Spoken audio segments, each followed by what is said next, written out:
siempre es complicado organizar un evento, así que lo bueno es venir a estas ponencias con mis amigos al final y mis compañeros de trabajo. Así que bueno, vamos a empezar. Esta charla es muy básica, muchas cosas son de sentido común. Vale, no lo tenía bien puesto.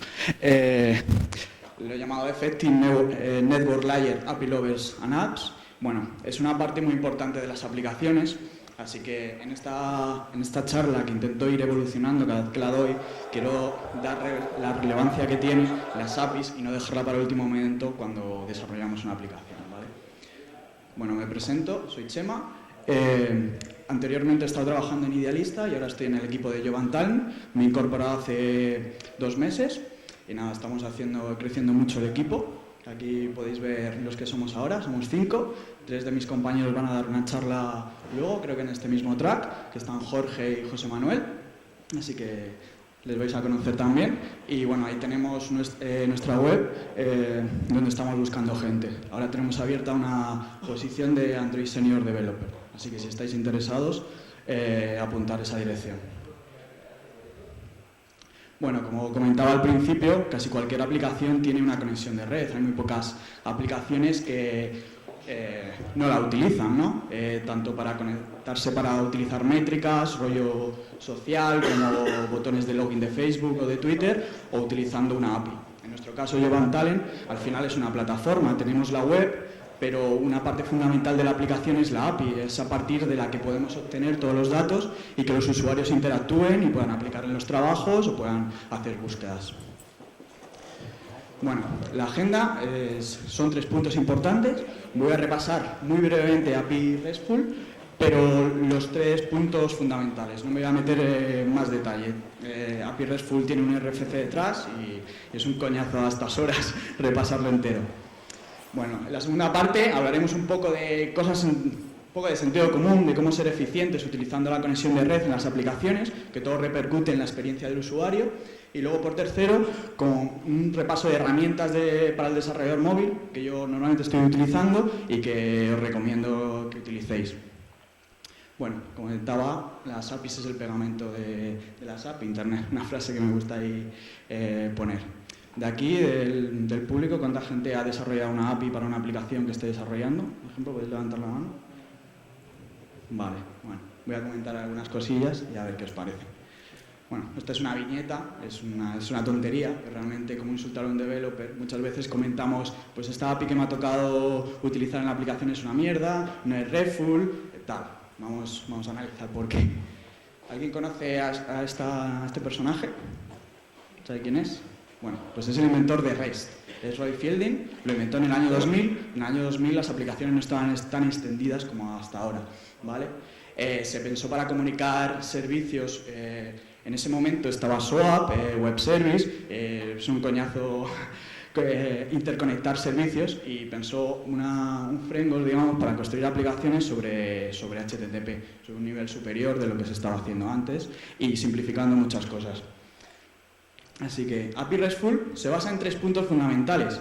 Al final, utilizar bien los verbos HTTP, que muchas veces los utilizamos mal, usamos siempre el GET para hacer llamadas o el POST que queremos simplemente para escribir datos y el GET para recuperar o para hacer funciones. Luego, otro punto fundamental son las URIs. En RESTful se deben declarar bien las URIs para acceder a los recursos. Y luego otro concepto de hipermedia, que es complicado encontrar aplicaciones que realmente lo utilicen bien para lanzar recursos, ¿vale? Bueno, el primer punto, yo creo que todos conocéis estos verbos. Al final, get y post es el más conocido, pero también existen 2 fundamentales, que es el put y el delete. El put para actualizar datos cuando ya los tenemos y el delete para borrar. Al final forman parte de una estructura de CRUD de base de datos. Cuando creamos, insertamos cosas en filas, ¿vale? Y luego el resource URI.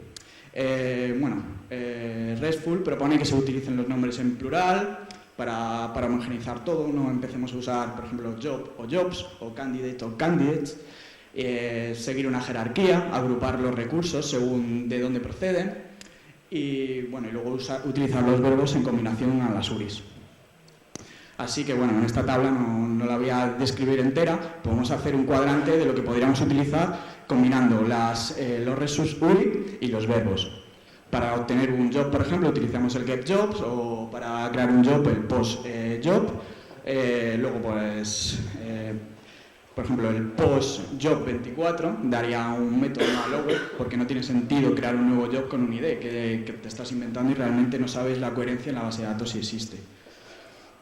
Luego, otro concepto de RESTful son las hipermedia. Realmente son APIs navegables, que los propios recursos te van dando información de los recursos anidados que tienen, o pueden hacer que las APIs sean autodocumentadas, que puedas ir descubriendo los recursos que tienes y qué métodos según vas haciendo peticiones. Incluso si te lo montaras bien, las propias aplicaciones podrían ir autodescubriendo qué servicios nuevos se están incorporando, cómo puedes ir navegando o cómo puedes ir aplicando la lógica de negocio de esa API. ¿Vale? Tiene dos atributos fundamentales, que es el ref, que es igual que en HTML, es la relación que tiene ese recurso con otros recursos, si es el mismo o son otros, y el href al final es la otra URI a la que hay que apuntar. Esto es lo que comentaba. En este JSON no lo he comentado, pero RESTful propone JSON, aunque no impide que se utilizan otros formatos. Simplemente con la cabecera tú puedes pedir el formato que quieras. En este caso es un JSON, es una descripción del dispositivo, el Nexus IP, y tiene un link que es el producto, que es el mismo. Pues si has llegado a ese listado, por ejemplo, eso es un listado de productos, y él te va describiendo cuál es su URL de detalle. Con esta forma no tenemos que ir leyendo la documentación donde está y vamos a ir autodescubriendo. Es todo muy sencillo. Con estos 3 puntos estamos cubriendo que sea una API RESTful. Hemos cubierto, el nivel 0, como he comentado, todo va sobre HTTP, que era el objetivo que tenía el creador. Luego los recursos, estamos basados en recursos y las URIs, y estamos utilizando bien los verbos y tenemos hipermedia. Hemos conseguido la gloria del REST. Pero tenemos un problema. Al final, si esto lo queremos plantear a las aplicaciones móviles, lo que estamos haciendo es una interfaz de nuestra base de datos. Estamos pensando en la representación, en acciones y recursos, cuando nosotros realmente queremos pintar pantallas o interactuar. El usuario no va a estar actualizando la base de datos, está interactuando con una pantalla que le da igual lo que haya. Así que en nuestro día, si aplicamos una API RESTful total a una aplicación, nos veremos obligados a hacer múltiples llamadas para obtener distintos recursos o interactuar con ellos. ¿Vale? Eso, pues, algunos apuntes. La latencia en HTTP, no sé, esta estadística de 3G, pues es en torno a 1 segundo, entonces todo cuenta. Y lo ideal para nosotros, como desarrolladores móviles, sería tener una llamada por pantalla. Al final, la API lo que debería ser es una fachada de tu base de datos y tu modelo. No tiene que representarla ni propagarla a tus aplicaciones. Así que lo ideal, como consejo, pues sería intentar desnormalizarla, hablar con la gente de backend. Pues ellos nos han preparado una API basada en sus tablas, y nosotros necesitamos unos recursos específicos para pintar esas pantallas. Así que deberíamos agrupar todos los recursos que tengamos disponibles y componer la vista que necesitamos. RESTful no te dice que no puedas crear recursos aparte de los que tienes ya como entidades en tu base de datos. Tú puedes crearte, la que estaba mostrando antes de Job o Candidate, podemos crear nuestros propios MyJob o hacer mezclas según las que tengamos en la pantalla que necesitemos de la aplicación. Así que como estrategia, cuando intentéis utilizar una API RESTful en vuestra aplicación o intentéis crear, es primero pensar en las pantallas que va a utilizar vuestra aplicación. Tenéis una base de RESTful que a lo mejor no es fácil, porque normalmente una API nos la da la gente de backend, pero si tenemos la oportunidad de crearla o estar sentados junto a ellos, pues tenemos que pensar en las pantallas, presentarles el problema que tenemos, qué datos necesitamos y cómo se puede adaptar su modelo de base de datos relacional con lo nuestro, ¿vale? Para eso hay que, el segundo punto, desnormalizar esos recursos. Eso implica que si en base de datos hay relaciones con ID a otro recurso, el JSON, por ejemplo, que nos envíen ya tenga esa información, no tengamos que hacer una segunda petición para traernos los recursos anidados, ¿vale? Y diseñar los modelos de entidad, que era lo que comentaba, y pensar en servicios los que va a utilizar la aplicación. Estoy hablando de pintar pantallas, que es más la parte de visualización, pero en las aplicaciones móviles hay mucha parte de interacción del usuario, que son servicios al final, la parte de login o o enviar datos. ¿Vale? Ahí pongo una referencia a una charla bastante interesante, es de 2011, pero habla cómo integrar RESTful sobre Domain Driven Design y pone algunas slides interesantes de cómo va construyendo desde una RESTful a una API basada en servicios. ¿Vale? Bueno, y en este punto quiero comentar algunas cosas de verdad, preguntarnos a nosotros mismos si somos eficientes utilizando las peticiones de red en nuestras aplicaciones. Hay 5 puntos fundamentales que creo que en las aplicaciones móviles tenemos que fijarnos cuando necesitamos red para que funcione la aplicación, o sea, no es una aplicación offline, así que, bueno, primer punto, la velocidad. La velocidad la tenemos que tener en cuenta. Nosotros cuando desarrollamos al final estamos en una red wifi, por ejemplo, y no pensamos en la latencia que puede tardar una pantalla en pintarse, pero la gente le utiliza las aplicaciones móviles por la calle, por ejemplo, y no tienen buena conexión, o el metro, por ejemplo, en el transporte público. Entonces, tenemos que pensar en los ajustes de conexión que puede tener nuestra aplicación en Wi-Fi, en 3G, en 4G, cómo podemos descargar las imágenes, las calidades de imágenes, no robar demasiados datos al usuario, digamos, en su tarifa de datos cuando descargamos imágenes muy grandes, cuando estamos utilizando redes que no son Wi-Fi. Luego, los datos de caché. Muchas veces cuando hacemos una aplicación estamos pidiendo todo el rato datos, cuando realmente podríamos utilizar tag, por ejemplo, para ver si un recurso ha cambiado, que el backend nos indique si ese recurso no ha sido modificado y poder utilizar el de caché, o caché control, que es una versión un poco de expiración por fecha, también lo podríamos utilizar. Y como último apunte, en la parte de backend, usar siempre gzip. Yo creo que todos los servidores Apache, Tomcat, Yeti utilizan gzip por defecto, pero es importante revisar las configuraciones si lo tenemos bien configurado. Luego, otro punto interesante son los errores de red. Al final, la aplicación, cuando no es que le falte conexión, sino que tiene un error 400, que son errores de validación, que son errores de que falta un recurso, de autenticación. Bueno, más adelante lo repasamos. Y errores 500, cuando el backend falla. No es nuestra responsabilidad si el backend falla, pero en la aplicación y la experiencia del usuario se ve perjudicada cuando falla y debemos cuidarla, ¿vale? Y también revisarla. En el primer punto que pongo, que es un poco... que bueno, es una idea más que nada, es los errores de backend poderlos enviar por ejemplo, a Crashlytics o Analytics o a cualquier sistema de traqueo de errores para ir detectándolo, porque errores de backend que nosotros no estamos viendo, al final somos ciegos. Al final nuestra aplicación está haciendo demasiados errores de validación, que tenemos alguna petición que no está cumpliendo la especificación de la API y lo tenemos mal, o se ha cambiado la versión, estamos haciendo demasiadas versiones, cometiendo demasiados errores 400, deberemos monitorizarlo para solucionarlo. Luego, mensajes informativos, lo que me contaba, si da un error 500 el servidor, no tenemos que dejar la aplicación tostada, tenemos que darle una solución al usuario para que pueda reintentar. También los payloads de mensajes de error, esto es en el punto de la API, tiene que dar la suficiente información para saber qué ha sucedido, aparte de las cabeceras obvias de HTTP, pero tenemos que poner, si nuestra aplicación, algún mensaje descriptivo, si hay algún campo que no valida, por lo que sea. Luego, no reventar los errores de HTTP. Aquí tenéis una descripción de las agrupaciones. Al final, siempre nos fijamos en los 200, que hay varios errores 200, los 300 que son de redirección o de caché, errores de clientes, los 400 que decía de validación, o que no está el recurso, o los errores del servidor, que pueden ser varios. Aquí están los fundamentales, al final, los que nos teníamos que estar fijando. Los 200, cuando estamos recuperando datos como un GET, sería un 200. Si estamos creando un recurso, la API nos puede dar un 201 y decir, he creado el recurso. Sería un error que nos devolviera un 200, realmente estoy haciendo un post. Luego, un 202 es una petición aceptada. El servidor lo ha aceptado, pero a lo mejor no ha acabado el proceso. La tenemos que tener en cuenta en nuestra aplicación. Luego, en los errores 400 tenemos... el bar request, un 400, es error de validación. Estamos haciendo una petición, por ejemplo, de un listado con unos filtros que no validan, que eso no lo debemos tener en la aplicación, pero por lo que sea, la API cambia y nosotros todavía tenemos esa lógica cautiva en la aplicación y estamos enviando esos errores 400 cada vez que intentamos recuperar un listado. Luego los 403, cuando el usuario se desloga. y 410 cuando no está disponible y el error 500 del servidor, ¿vale?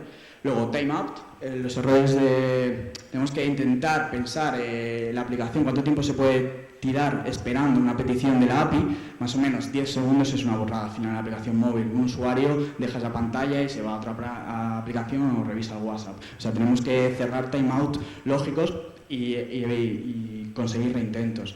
Evitar el feedback infinito, que comentaba ahí, y luego hay un concepto de cuando se hace una petición a una API que puede tardar bastante, como por ejemplo es copiar usuarios o algo así, que no te puede hacer la respuesta directamente. Así que podemos hacer llamadas, esto a lo mejor lo tienes que describir un poquito más, pero llamadas que tú pides que se copien unos usuarios y que te devuelvan, por ejemplo, un ticket. Es un identificador que podemos hacer unas llamadas GET que tienen mejor rendimiento e ir pidiendo cada cierto tiempo ver si se ha completado ese proceso que es costoso, ¿vale?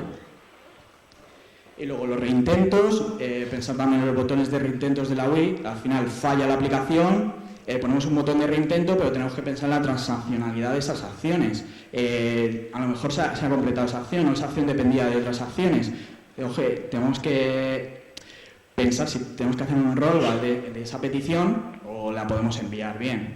Luego otra solución es colas de reintentos, que el usuario no se dé cuenta que al final la API está fallando. La API nos está devolviendo un 500 y nosotros estamos haciendo reintentos hasta exponenciales a ver si nos responde. Y luego validaciones. Cuando hacemos reintentos de varias peticiones podemos ir agrupándolas en una sola petición o en varias. Y luego el funcionamiento offline. Al final, desarrolláis una aplicación, la ponéis en modo avión y comprobar qué pasa. Esa es la mejor prueba para ver qué sucede cuando un usuario se queda sin conexión. Hay un movimiento que es offline first, ahí he puesto la URL, es muy interesante descubrir lo que plantean. Y básicamente eso, probarlo. Luego la sincronización en el uso offline, como último punto, me parece interesante porque realmente cuando el usuario está sin conexión y quiere enviar un mensaje, él quiere enviarlo. O sea, lo podemos meter en unas colas de sincronización y cuando la aplicación recupere conexión, que lo envíe. Para esto sería transparente para el usuario y mejoraríamos la experiencia del usuario. Luego, notificaciones push, es otro punto muy importante en las aplicaciones móviles, sirven para fidelizar, digamos, al usuario, vamos mandando notificaciones cada cierto tiempo y como desarrolladores necesitamos utilizar servicios que lo envíen. Ahí propongo 3 servicios bastante interesantes como Parse, Firebase, que lo compró hace poco Google y lo está apoyando bastante, o Google Cloud Message, que te puedes montar ahí tu propio servicio utilizando App Engine. ¿Vale? Luego las notificaciones que comentaba las podemos distinguir en las pull, que son masivas, que implican a todos los usuarios, digamos que las enviamos a todos los usuarios de nuestras aplicaciones, o aplicaciones topic, que son los propios usuarios que se han suscrito, digamos, a esas notificaciones. Y luego la sincronización con las push es un elemento interesante para utilizarlo en las aplicaciones para ver si algún dato ha sido actualizado e ir descargando los datos en modo background. Una aplicación recibe un push, no mostraría el mensaje en la parte de arriba, por ejemplo, la tratamos dentro de la aplicación y es la propia aplicación la que se conecta a la API y se descarga esos datos. Cuando llegue el usuario ya tenemos esos datos cargados. Estamos siendo más eficientes en el uso de la red y el usuario cuando llega a la pantalla no tendrá que ver un loading cargando esa información, ya la tiene. ¿Vale? Y luego la seguridad. La seguridad es fundamental en las aplicaciones. Al final, desarrollar una API para una aplicación es dejar una puerta trasera al que quiera descubrir cómo es tu modelo de datos. O sea, tú puedes poner cualquier sistema intermedio, ahora lo comentaremos, y a cualquier aplicación que hay ahora, si no está en HTTPS, aunque se puede abrir, podemos ver todas las peticiones que realiza. Así que es fundamental utilizar siempre HTTPS. Nada de crear esta API, es muy sencillita, no hace falta que usemos HTTP. o sea, HTTPS. Siempre tenemos que meterlo por una conexión segura, ¿vale? Utilizar OAuth 2, olvidar las APIs keys en las APIs, por lo que comentaba, si nos cazan la API key, podrán hacer llamadas con esa API key y no podemos hacer otra cosa, tendremos que cambiarlas en la aplicación, tendremos que actualizarla, utilizar OAuth y utilizar su forma de validar aplicaciones y quitar permisos. Y bueno, y firmar, y como idea, firmarlas todas las llamadas con una firma única para que alguien nos capte esa petición y no la pueda reenviar, también es algo interesante. Y luego, bueno, como último, no sé cómo voy de tiempo. Vale, voy a comentar algunas herramientas para trabajar en APIs. O sea, pensando en que somos desarrolladores móviles y aparte de tener, por ejemplo, Android Studio abierto, tenemos alguna de estas aplicaciones abiertas para apoyarnos en el desarrollo de una API, cuando nos toque una tarea de desarrollo de API, por ejemplo. Así que, bueno, las frustraciones realmente, aunque las he ido comentando, de un desarrollador móvil cuando se enfrenta a desarrollar una aplicación que forma parte de una plataforma, tiene una API detrás, al final es la documentación, ¿vale? Las APIs no siempre están bien documentadas y tenemos que ir descubriéndolas, ¿vale? Vamos a hablar de algunas herramientas para que los desarrolladores de backend puedan documentarlas y sobre todo que fueran interactivas y nosotros las podamos ir utilizando. Luego, otros son los parseos de respuestas y gestión de errores. Tenemos que parsear esos JSON con las respuestas, ponerlas en nuestro modelo de datos dentro de la aplicación o gestionar los errores que comentaba antes. También, cuando la API no está desarrollada, que pasa habitualmente, cuando se plantean algunas funcionalidades de una aplicación que forma parte de una plataforma, el equipo de backend y el equipo de móviles trabaja a la vez, digamos, en paralelo. Así que cuando estamos intentando obtener datos de la API, esa API no existe, entonces tenemos que intentar ir moqueándolas, ¿vale? O el manual testing, de cuando un servidor no está funcionando, o simular errores 500, por ejemplo, tal. Luego, otra de las frustraciones es el versionado y mantenimiento de una API. Al final, cuando metemos una API dentro de una aplicación, estamos firmando un contrato con esa API y esa API no se puede cambiar. El desarrollador de backend tiene que cuidar eso, tiene que pensar que si cambia algún campo puede hacer que crashee la aplicación, así que hay que ir versionando las aplicaciones. Y luego, bueno, la seguridad de las peticiones. Documentación. ¿Documentación qué hacemos? ¿Estática o sandbox interactivos? Nosotros como desarrolladores móviles que queremos ir aprendiendo cómo funciona una API, nos gustaría que fuera una documentación interactiva, lo que se llama un sandbox. Tenemos los set points y podemos ir jugando con las respuestas y viendo las peticiones en tiempo real, sin tener que hacer llamadas. Nosotros nos pegamos una línea de código y la propia herramienta te lo va dando, ¿vale? Una de estas herramientas es Sour, nunca sé decirlo bien. Es realmente un framework, digamos, agnóstico, funciona con muchas plataformas, con muchos lenguajes que se inyecta en nuestro código. Y entonces, esa inyección en el código hace que genere una documentación aparte.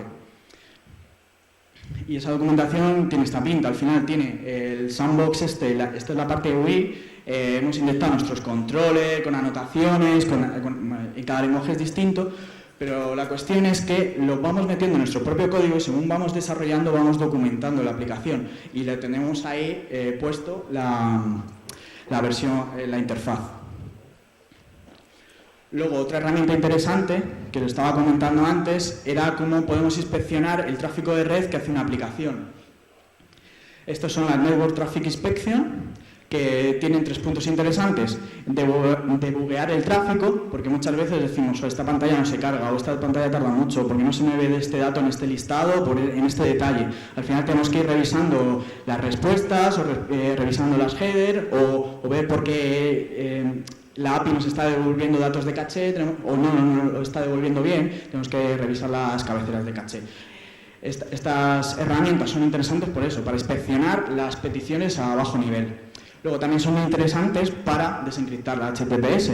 Antes había comentado que es fundamental utilizar conexiones seguras, pero hacer un man in the middle con certificados que no están cubiertos o que las aplicaciones no están... Hay un concepto de pinear un certificado para decir que solo utilice un servidor específico y hay aplicaciones que no lo utilizan, pues inyectar un man in the middle y desencriptar esas peticiones HTTPS. Y luego otras pruebas que podemos hacer con estas herramientas son pruebas de rendimiento, comprobar el lag de la aplicación haciendo varias peticiones y tal.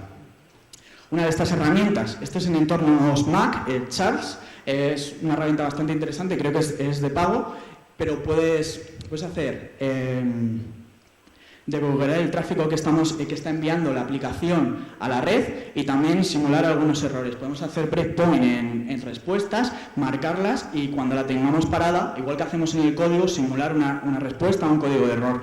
Eso nos permite ver errores en la aplicación sin necesidad de la gente de backend, por ejemplo. Esta está Charles, esta está Fielder, esto es para Windows, creo que también tiene una implementación para Linux basada en Mono, no funciona tan bien, está desarrollada plenamente en .NET. Son muy parecidas, Fielder a lo mejor un poquito más completa, más menús, pero bueno, pueden cubrir las necesidades. Normalmente yo cuando estoy trabajando tengo el Android Studio y normalmente tengo una de estas herramientas puesta con mi móvil. Sabéis que en la configuración de la Wi-Fi del móvil podemos poner un proxy manual. Arrancamos un puerto, normalmente es el 888, lo abrimos y hacemos redireccionar todas las peticiones para estas herramientas, así que las estamos viendo.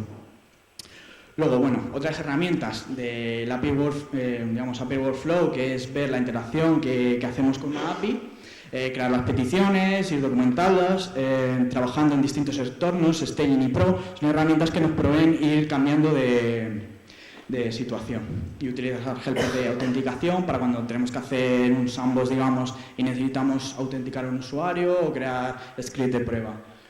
Una de ellas es Postman, que es una extensión de cron, es bastante utilizada. Puedes hacerte colecciones de todas las peticiones que hace una llamada, una colección de todos los métodos que expones, hacer la petición, ver todas las respuestas y tal.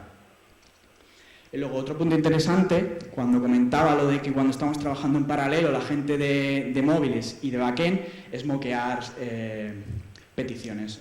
Mock server, herramientas de mock server para evitar esos bloqueos, definir JSON de prueba y utilizarlos.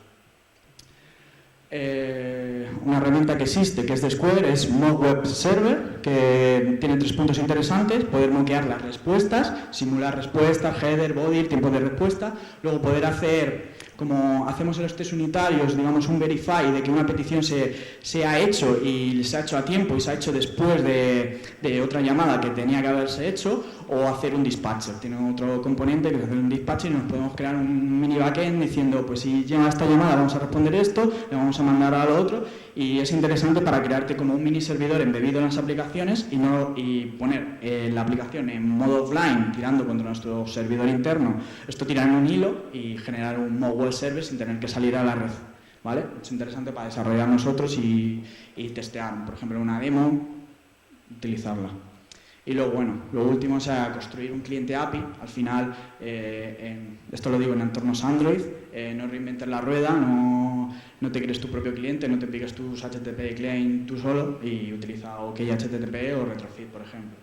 Valores que aporta OK HTTP, que ya están incorporando SPDI, que ya nos iremos migrando, HTTP2, tiene los strings de gzip para los requests, puedes meterle la caché, pinear certificados para decir que solo utilices ese certificado, utilizar interceptors. Los interceptors podemos embeber datos de autenticación o meter todos los headers que necesitemos en peticiones comunes.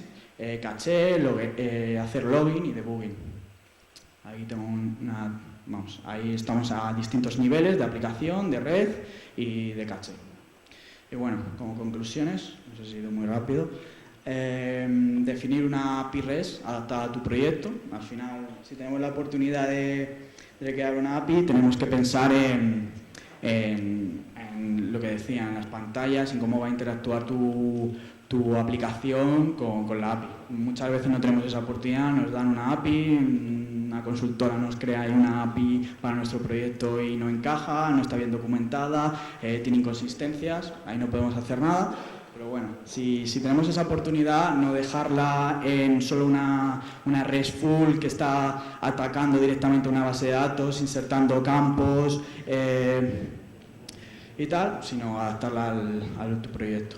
y luego, bueno, cuidar la capa de red de aplicaciones, dedicarle tiempo, no dejarlo para el final o no hacerlo deprisa, o ya la tengo y voy a dedicarme a hacer animaciones o a hacer la parte de interfaz o tal, sino dedicarle tiempo, tener una buena capa de repositorio de API Data Source y tal, porque va a ser fundamental y al final repercute en la experiencia de usuario, en la caché. Y utilizar herramientas para debuguear la API.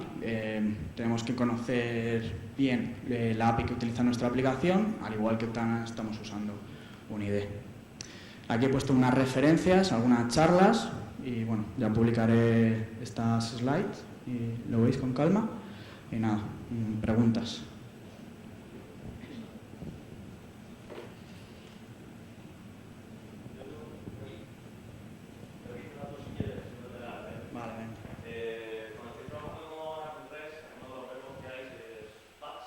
Sí. Pero no todo el mundo recomienda el uso porque no es sencillo de utilizar. ¿Podrías contarnos algo sobre Patch y cómo funciona ese programa? Bueno, Patch no la he incluido en la transparencia, no la he usado mucho. Realmente hay una diferencia que muchas veces confunde la gente de put, digamos, actualizar campos y Patch puedes utilizar varios recursos para actualizarlo. Realmente no lo he utilizado mucho. Patch, realmente las que recomiendo son esas 4 que he puesto.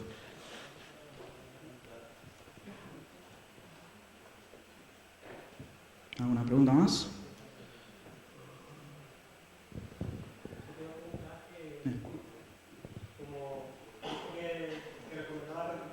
Sí. Y te has tenido la oportunidad de probar Body y cuál prefieres, Retrofit o Body. Bueno, me pregunta que si he utilizado Volley y qué recomiendo más que Retrofit. Bueno, Volley lo he utilizado muy poco, algunas llamadas tenemos ahí para las imágenes, utilizamos ahí, tenemos un cliente básico que tenía que adaptar qué imágenes tenemos que traer, lo hicimos con Volley, pero bueno, realmente probamos Retrofit y Retrofit tiene una comunidad muy potente detrás, que la compañía Square recientemente han sacado Retrofit 2. No sabía decirte una razón clara por utilizar Retrofit. Tiene más funcionalidades, digamos, que Volley en algunas cosas y sobre todo es la comunidad. O sea, está muy integrada con HTTP. Yo utilizaría Retrofit. O sea, sobre todo con la comunidad y ahora con Retrofit 2, que todavía está en beta, promete bastante. No sé.